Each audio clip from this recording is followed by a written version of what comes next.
Shalom, selamat pagi Bapak, Ibu, dan saudara-saudara yang terkasih. Salam sehat dan tetap semangat. Bersyukur kita dapat bertemu dalam Teduh Pagi GKI Dayung Sari, meski saat ini kita dipersatukan lewat media online. Jemaat yang terkasih, sebelum kita mendengarkan akan firman Tuhan, mari kita memuji dan memuliakan namanya. Seperti yang tertulis di dalam kitab Mazmur 133 tentang persaudaraan yang rukun. Saya bacakan sebentar. Persaudaraan yang rukun, nyanyian Syarah Daud. Sungguh alangkah baiknya dan indahnya apabila saudara-saudara diam bersama dengan rukun, seperti minyak yang baik di atas kepala meleleh ke janggut, yang meleleh ke janggut Harun dan ke leher jubahnya. Seperti embun gunung Hermon yang turun ke atas gunung-gunung Sion. Sebab kesanalah Tuhan memerintahkan berkat kehidupan untuk selama-lamanya. Kita nyanyikan dengan memakai gerakan sambil berolahraga. Bapak Ibu saudara yang di rumah juga mengikuti ya. Dan pagi ini saya akan ditemani oleh Ibu Marianti. Oh, betapa indahnya.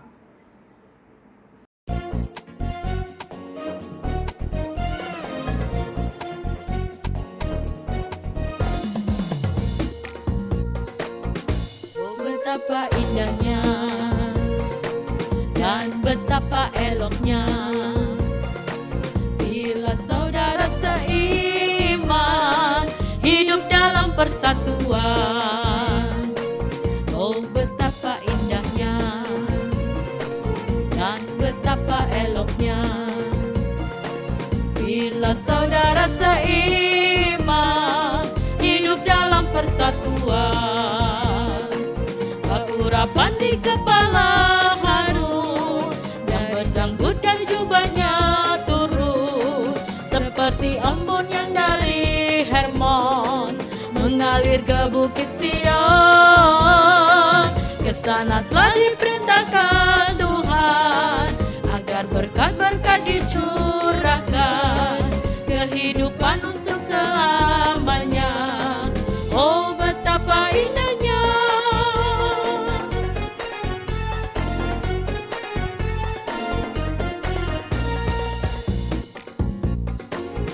Oh, betapa indahnya dan betapa eloknya bila saudara seiman hidup dalam persatuan. Oh, betapa indahnya dan betapa eloknya bila saudara seiman hidup dalam persatuan. Urapan di kepala Harun dan berjanggut dan jubahnya turun seperti embun yang dari Hermon mengalir ke bukit Sion. Kesana telah diperintahkan Tuhan agar berkat-berkat dicurahkan, kehidupan untuk selamanya. Oh, betapa indahnya.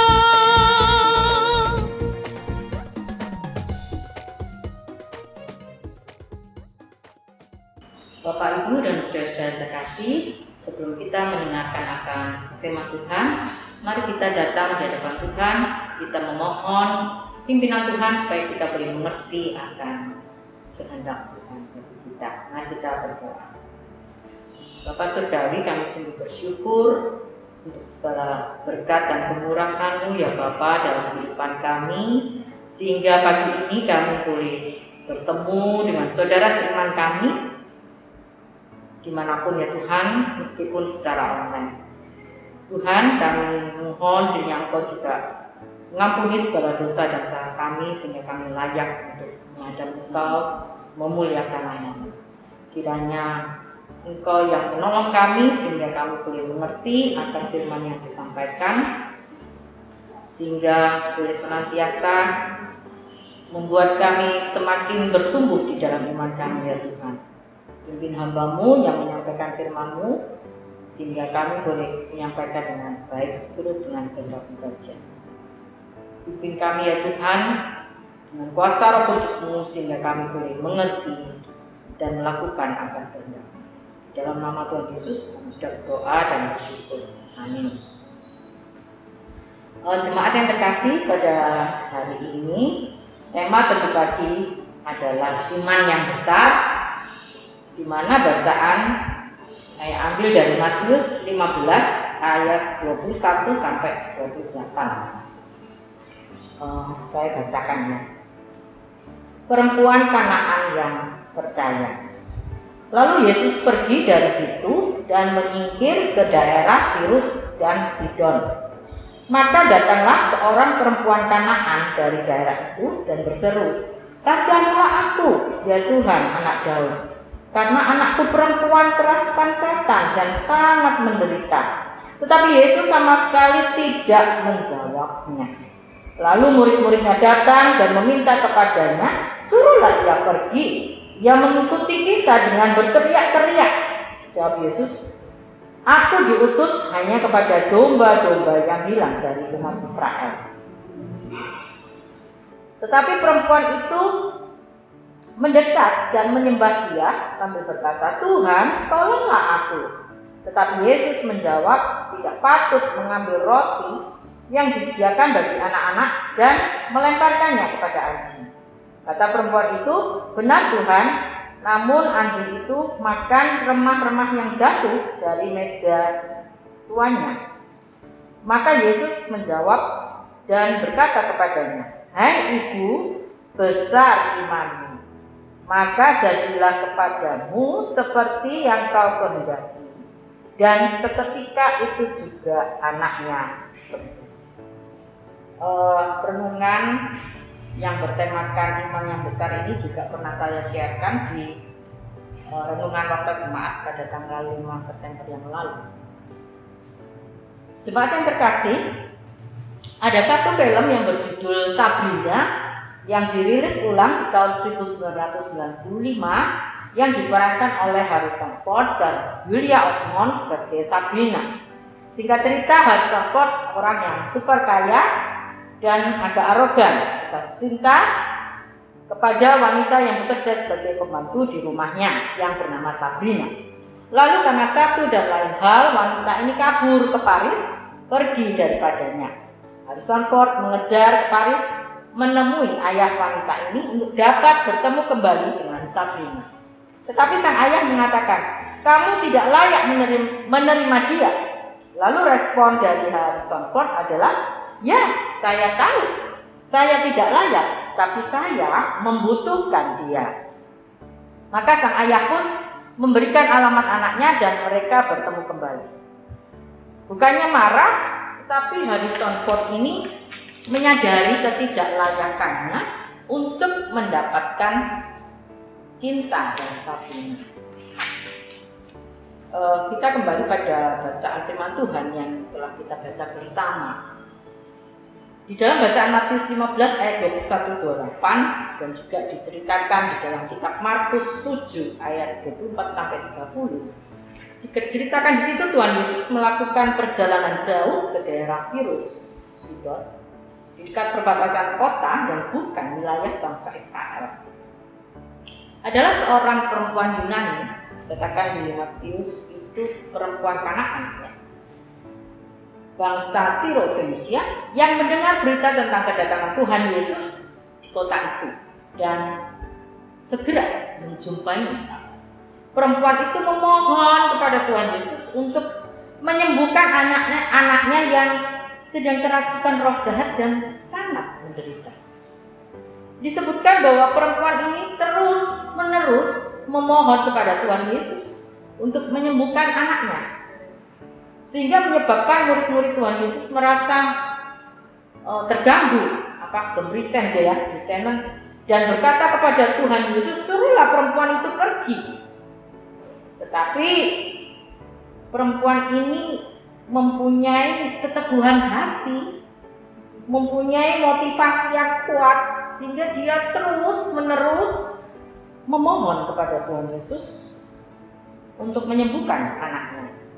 Dia datang mendekat dan menyembah sambil berkata, "Tuhan, tolonglah aku. Bagaimana respon Tuhan Yesus? Dikatakan dalam firman Tuhan, biarlah anak-anak kenyang dahulu sebab tidak patut mengambil roti yang disediakan bagi anak-anak dan melemparkannya kepada anjing. Dalam hal ini istilah anjing menunjukkan pada bangsa kafir atau bangsa di luar bangsa Israel, dikatakan anjing gitu ya. Kita ingat juga waktu Daud berperang melawan Goliat. Goliat menyebut dirinya dengan berkata, anjingkah aku sehingga engkau menghadap aku dengan membawa tongkat. Jadi mereka di luar bangsa Israel itu mereka mengatakan anjing. Kembali kepada perempuan Kanaan tadi. Apakah perempuan ini marah dengan perkataan Tuhan Yesus yang mengatakan dirinya dengan anjing? Mungkin kita kalau posisinya di perempuan Kanaan itu, kita mungkin dikatakan anjing, wah emosi ya, marah. Bisa kita berkata, wah nggak apa-apa, nggak usah langsung balik pulang mungkin ya. Tetapi beda respon yang diberikan oleh perempuan Sirofenisia itu, bukannya marah karena dikatakan anjing, tetapi malah dia membenarkan. Benar Tuhan, tetapi anjing yang di bawah meja juga makan remah-remah yang dijatuhkan anak-anak. Jadi perempuan Veronisia ini mengakui bahwa dirinya memang tidak layak di hadapan Tuhan. Menunjukkan adanya suatu kerendahan hati, dan dia juga mempunyai kepercayaan yang besar terhadap Tuhan Yesus yang ditunjukkan dengan perkataan, tetapi anjing yang di bawah meja juga makan remah-remah yang dijatuhkan anak-anak. Sehingga dari jawaban ibu ini, Tuhan Yesus mengatakan, hai ibu besar imanmu, maka jadilah kepadamu seperti yang kau kehendaki. Dan seketika itu juga anaknya sembuh. Jadi karena iman yang dipunyai oleh ibu itu, Tuhan Yesus menyatakan kesembuhan untuk anaknya, tanpa harus pergi mengunjungi anaknya yang sakit. Jemaat yang terkasih, ada beberapa hal yang dapat kita pelajari dari firman Tuhan dari seorang perempuan Sirofenisia. Yang pertama, adanya pengakuan bahwa Tuhan Yesus adalah Tuhan, anak Daud, yang dikatakan di dalam ayat 22. Kemudian yang kedua, ibu ini mempunyai keteguhan hati. Meskipun murid-murid Tuhan Yesus menyuruhnya pergi, tetapi dia tetap memohon terus-menerus, dikatakan di ayat 23. Kemudian ibu ini mempunyai kerendahan hati yang menyatakan bahwa dirinya tidak layak di hadapan Tuhan, tetapi hanya oleh karena belas kasih Tuhan Yesus, oleh karena kebaikan Tuhan Yesus, oleh karena pengampunannya, pengorbanannya, sehingga dia dilayakkan untuk datang menghadap Tuhan. Dikatakan di ayat 26. Dan dia mempunyai iman yang besar. Dikatakan di ayat 28. Jadi di ayat 28 ini Tuhan Yesus mengatakan karena iman yang besar dari ibu ini, maka anaknya sembuh. Jemaat yang terkasih, di dalam kitab-kitab Injil, yaitu Matius, Markus, Lukas, Yohanes, ada dua orang yang dipuji oleh Tuhan Yesus karena mereka mempunyai iman yang besar. Yang pertama adalah seorang perwira tentara Romawi yang diceritakan di dalam Matius 8. Saya baca sebentar. Matius 8 ayat 8 sampai 10. Tetapi jawab perwira itu kepadanya, Tuhan, aku tidak layak menerima tuan di dalam rumahku.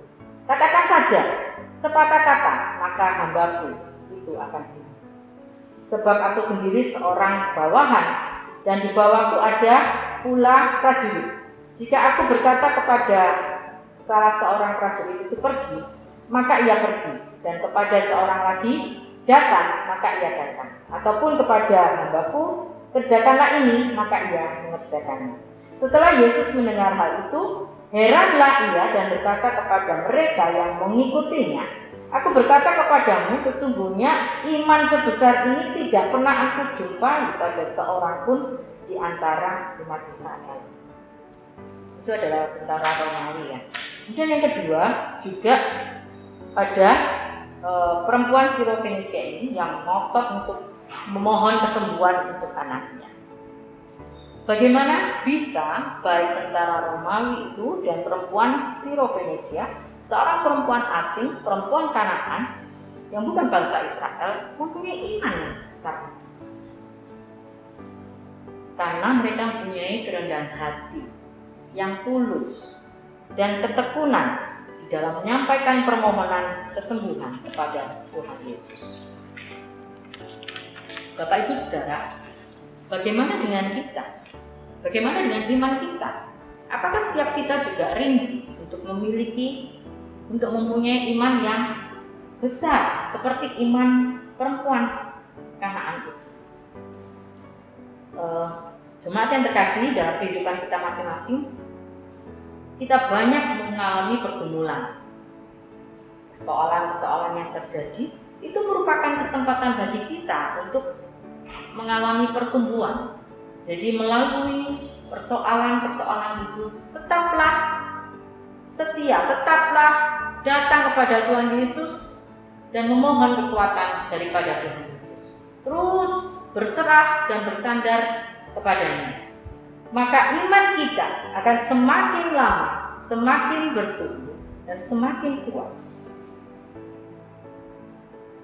Kita datang kepada Tuhan Yesus dengan rendah hati dan memohon belas kasih-Nya supaya iman kita terus bertumbuh dan bertumbuh semakin berkenan di hadapan-Nya. Seperti yang dikatakan di dalam 2 Petrus 3 ayat 18. Saya 2 Petrus 3 ayat 18 yang mengatakan,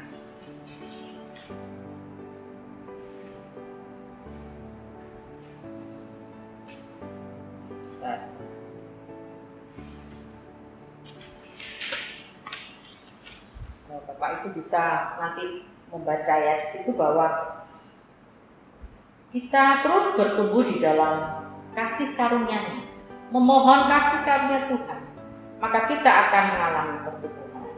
Mari kita berseru kepada Tuhan di dalam doa-doa kita. Ya Tuhan, meskipun imanku lemah ketika aku datang kepadamu, aku percaya melalui kekuatan-Mu, imanku akan bertumbuh lebih kuat setiap hari.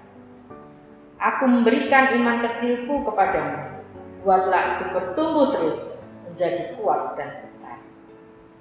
Amin. Tuhan Yesus memberkati kita semua. Jemaat yang terkasih, mari kita merespon renungan yang telah kita dengar bersama dengan sebuah lagu Hati Hamba.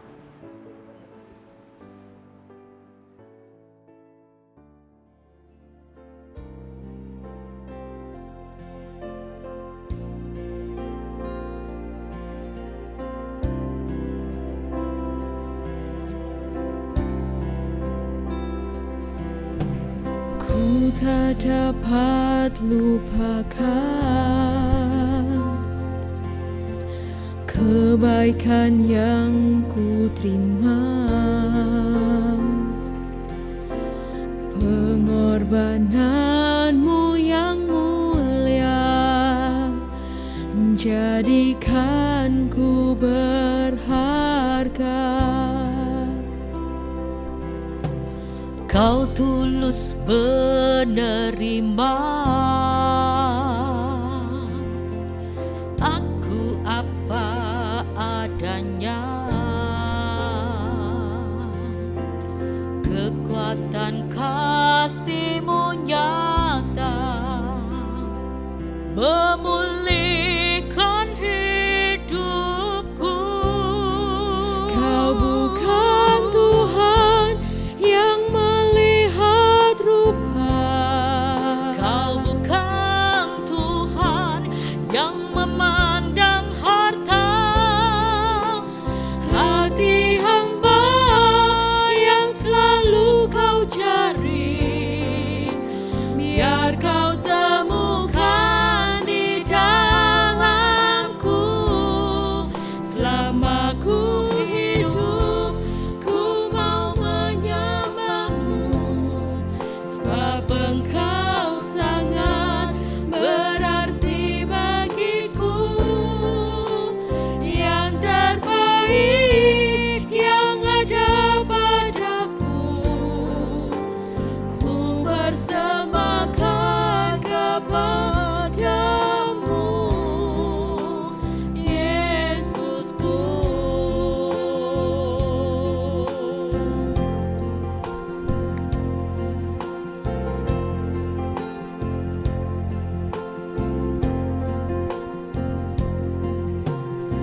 Bapak Ibu, saudara-saudara yang terkasih, mari kita bersama-sama menaikkan doa-doa permohonan kita melalui doa syafaat. Mari kita berdoa.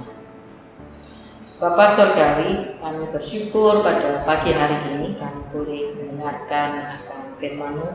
Kami belajar dari seorang perempuan Kanaan yang mempunyai iman yang begitu besar kepada-Mu Tuhan. Biarlah kami senantiasa juga belajar ya Bapak di dalam kehidupan kami masing-masing, melalui pergumulan kami masing-masing, sehingga di dalam pergumulan itu, ketika kami menghadapi begitu banyak persoalan dan ujian di dalam kehidupan kami, biarlah kami terus tetap bersandar kepada-Mu Tuhan, sehingga iman kami terus bertumbuh dan semakin besar.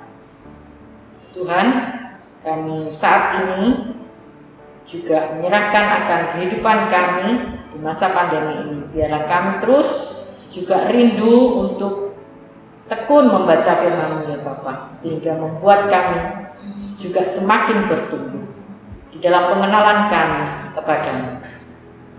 Bapak Saudari, pada saat ini kami berdoa bersama untuk jemaat yang lanjut usia.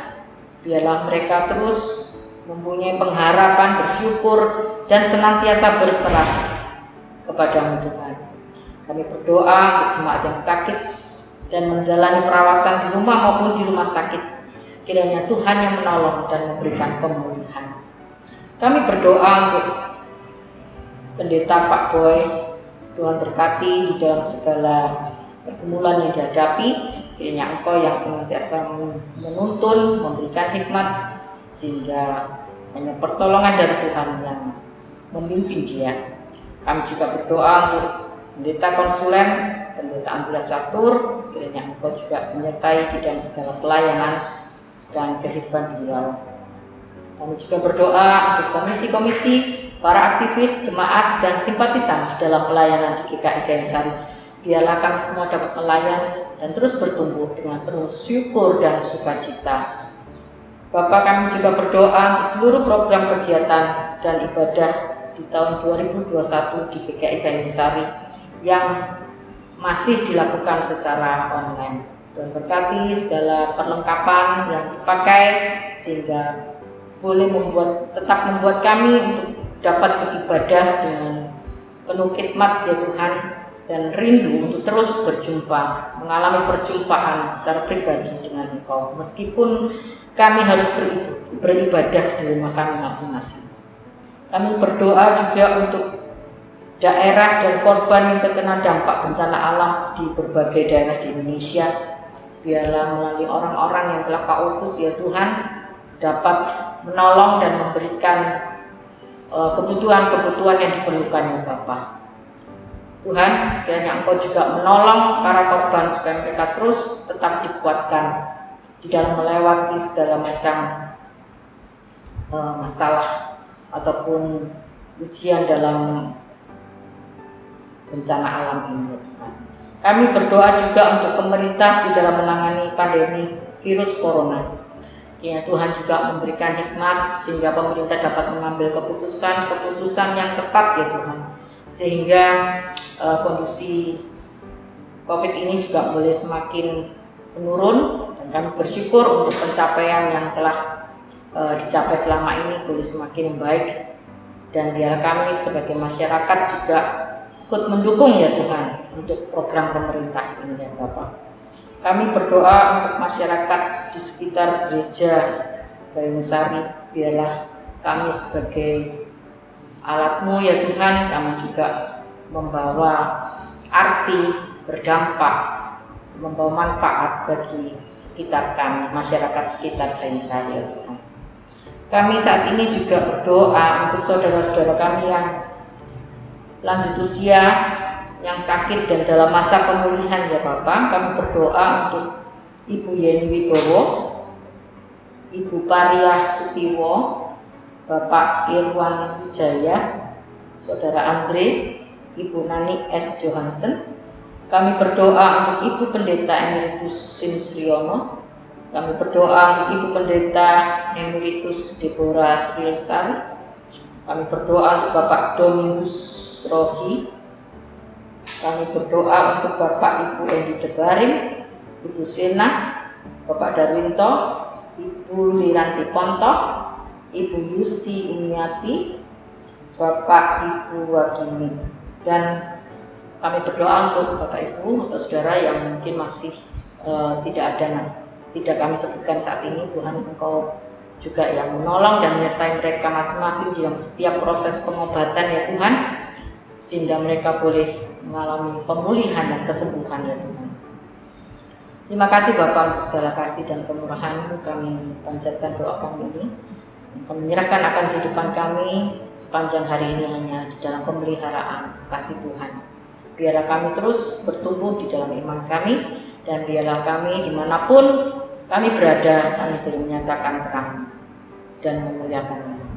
Terima kasih Tuhan, dalam nama Tuhan Yesus kami sudah berdoa dan bersyukur. Amin. Terima kasih Bapak Ibu, saudara-saudara yang terkasih, telah bersama-sama bersekutu pada pagi hari ini melalui Teduh Pagi. Biarlah firman Tuhan yang kita dengar pagi ini senantiasa juga memimpin kita di dalam kita melakukan aktivitas kita sepanjang hari ini. Terima kasih, Tuhan Yesus memberkati kita semua. Amin.